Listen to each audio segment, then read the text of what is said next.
बार फिर से आप सभी का स्वागत है। इस वीडियो के माध्यम से मैं सुप्रीम कोर्ट का आया एक हाल ही का जजमेंट आप लोगों के साथ शेयर करने वाली हूं, जो मेंटेनेंस केस पर आधारित है। मेंटेनेंस केस में पति लोग अक्सर लापरवाही करते हैं या गलती करते हैं कि कोर्ट के आदेश का पालन नहीं करते। इसी तरह के एक मामले पर आज का ये जजमेंट आधारित है, जिसमें मेंटेनेंस देने का आदेश लोअर कोर्ट से ही हो गया था। मामला सुप्रीम कोर्ट तक गया। पति ने लोअर कोर्ट के फैसले को बार बार अनदेखा किया, कोर्ट के आदेश का पालन नहीं किया। इंटरिम मेंटेनेंस हो चाहे या एरियर का अमाउंट हो, मंथली पे करने का जो आदेश हुआ हो, सबको पति ने अनदेखा किया, बार बार इग्नोर करता रहा और एक मोटा एरियर अमाउंट इकट्ठा हो गया। मामला जब सुप्रीम कोर्ट गया तो सुप्रीम कोर्ट ने एक बहुत ही ऐतिहासिक फैसला दिया है, जो पति लोगों के लिए बहुत ही यूजफुल है और पतियों को जरूर इस आदेश को पढ़ना चाहिए, खास तौर पे उन लोगों को जो मेंटेनेंस के आदेश को इग्नोर करते हैं, चाहे मेंटेनेंस का हो या कोई अन्य आदेश भी हो। अगर आप कोर्ट द्वारा निर्देशित जो किया गया है, जो आदेश दिया गया है, उसका पालन नहीं करते हैं तो आपके खिलाफ कोर्ट सख्त कार्रवाई कर सकती है, उसके पास ये हक अधिकार होता है। इस मामले में भी पति के साथ कुछ ऐसा ही हुआ। डिटेल में जानते हैं क्या था पूरा मामला। इससे पहले मैं आपको रिमाइंड करा दूं, अगर मेरे चैनल पर नए हैं, अब तक सब्सक्राइब नहीं किया है तो प्लीज सब्सक्राइब करके बेल आइकन को जरूर प्रेस करें, ताकि इस तरह की और भी इंफॉर्मेटिव वीडियोस आपको घर बैठे मिलती रहें। संबंधित मामले में पति पत्नी के बीच में विवाद हुआ, कोर्ट में मामला पहुंचा। कोर्ट में मामला जाते ही, जैसा कि सभी मामलों में होता है, इसमें भी कोर्ट द्वारा मेंटेनेंस का आदेश दे दिया गया पत्नी को। इंटरिम मेंटेनेंस का आदेश 25,000 रुपए प्रति माह। मेंटेनेंस का केस फाइल करने के कुछ समय बाद इंटरिम का आदेश हुआ, इसलिए उसमें एरियर का अमाउंट भी 1.8 लाख रुपीज बन चुका था। तब तक पति ने ना तो मंथली पेमेंट किया जो इंटरिम मेंटेनेंस का था, ना 1.8 लाख रुपीज जो एरियर अमाउंट था उसमें से 1 रुपया पे किया।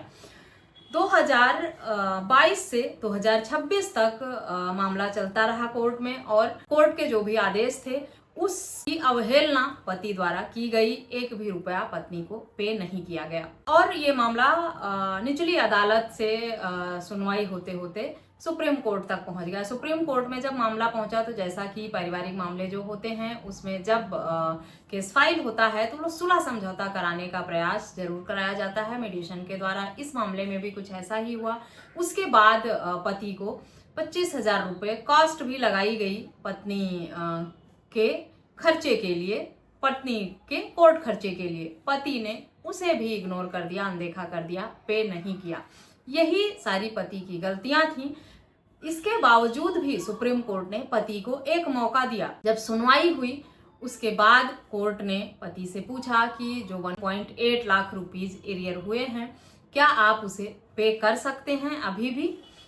तो पति ने उस अमाउंट को पे करने से भी साफ मना कर दिया। जैसा कि कई मामलों में होता है, मेरी वीडियोस पर भी कमेंट करते हैं लोग। कुछ मामलों में ऐसा हुआ है कि पति लोग कहते हैं जेल भेज दो, नौकरी छोड़ दूंगा, लेकिन 1 भी रुपए पत्नी को मेंटेनेंस नहीं दूंगा। जेल जाने के लिए तैयार हैं, नौकरी छोड़ने के लिए तैयार हैं, लेकिन पत्नी को 1 भी रुपया मेंटेनेंस नहीं देना चाहते। इस तरह की जिद पतियों द्वारा होती है। इस मामले में भी बार बार कोर्ट के आदेश की अवहेलना की गई और सुप्रीम कोर्ट के आदेश को भी पति ने नहीं माना, जिसके बाद मजबूरन सुप्रीम कोर्ट ने ये निर्देशित किया एम्प्लॉयर को, पति जहां काम कर रहा था उस विभाग को आदेशित किया गया सुप्रीम कोर्ट द्वारा कि पति के अकाउंट से प्रति माह पत्नी को मेंटेनेंस के रूप में अमाउंट पे किया जाए। साथ ही साथ जो एरियर अमाउंट है उसमें से भी थोड़ा थोड़ा करके प्रति माह पत्नी के अकाउंट में पे किया जाए। उसकी कटौती के बाद ही पति को अब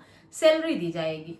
तो कोर्ट के आदेश को अगर आप इग्नोर करेंगे, लापरवाही करेंगे, तो आपको लगता है कि आप मेंटेनेंस देने से बच जाएंगे। ऐसा नहीं है। अगर आप कोर्ट की बातों से सहमत नहीं है तो आप अपील में जा सकते हैं। अगर आपके पास सबूत है तो आप उसे कोर्ट में देकर अपने हक में फैसला पा सकते हैं। लेकिन कोर्ट के आदेश को अगर आप अनदेखा करेंगे, इग्नोर करेंगे, तो आपको कोर्ट पनिश कर सकता है। इस मामले में भी पति ने जो कुछ भी किया उसके बाद जो ये सुप्रीम कोर्ट का निर्देश रहा और पति को पे करना पड़ा। ये एक तरह की पनिशमेंट ही है। पति को अगर ये लग रहा था कि वो पत्नी एलिजिबल नहीं है या वो पे करने में सक्षम नहीं है, तो अपनी बात को उसे कोर्ट के समक्ष रखना था, सबूत के साथ साबित करना था और अपने हक में फैसला लेना था। ज्यादा अमाउंट लग रहा था पति को, तो उसे कम कराने के लिए भी अपने पक्ष को कोर्ट के समक्ष रखना था। इग्नोर करना, अनदेखा करना और कोर्ट के आदेश को ना मानना, ये कोई समस्या का हल नहीं है, बल्कि और बड़ी समस्या को बुलावा देना है, न्योता देना है, जैसा कि इस मामले में भी हुआ है। इस जजमेंट की डिटेल भी आपको वीडियो के डिस्क्रिप्शन बॉक्स से मिल जाएगी, वहां से आप पढ़ सकते हैं, समझ सकते हैं पूरे मामले को। और इस बात का ध्यान रखना है आपको, ये जजमेंट एक सबक है पतियों के लिए कि आप कोर्ट के आदेश को इग्नोर करके, मना करके बच नहीं सकते हैं मेंटेनेंस देने से। कोर्ट के पास यह हक अधिकार है। अगर आप कहीं रेगुलर नौकरी करते हैं, जॉब करते हैं, तो वहां से आपकी सैलरी अटैच कर दी जाएगी और कोर्ट के आदेश को जो आपकी कंपनी है, जो आपका संस्थान या प्रतिष्ठान है जहां पे आप काम करते हैं, उसे मानना ही पड़ेगा। वो आपकी तरह इग्नोर नहीं करेंगे कोर्ट के आदेश को और आपको मजबूरन देना पड़ जाएगा वही अमाउंट जो कोर्ट ने आदेश किया है। फिर उसमें किसी भी तरह की कमी या सुनवाई आपकी नहीं की जाएगी। आपको पहले ही बहुत सारे मौके दिए जाते हैं, तभी आपको अपने हक में आवाज उठानी है। आशा करती हूँ पतियों के लिए ये जजमेंट और ये वीडियो बहुत यूजफुल होगी। इस तरह की और भी वीडियो अगर किसी टॉपिक पर आप चाहते हैं तो मुझसे कमेंट करके मांग सकते हैं। इस वीडियो का जो जजमेंट है उसकी PDF चाहते हैं तो भी आप मुझे कमेंट करके या वीडियो में दिए गए व्हाट्सएप नंबर पर संपर्क करके मांग सकते हैं। वीडियो अच्छी लगी है तो चैनल को सब्सक्राइब करना और इस वीडियो को और लोगों के साथ शेयर करना बिल्कुल भी ना भूलें। इस वीडियो में बस इतना ही, मिलते हैं नेक्स्ट वीडियो में, तब तक के लिए थैंक यू एंड बाय।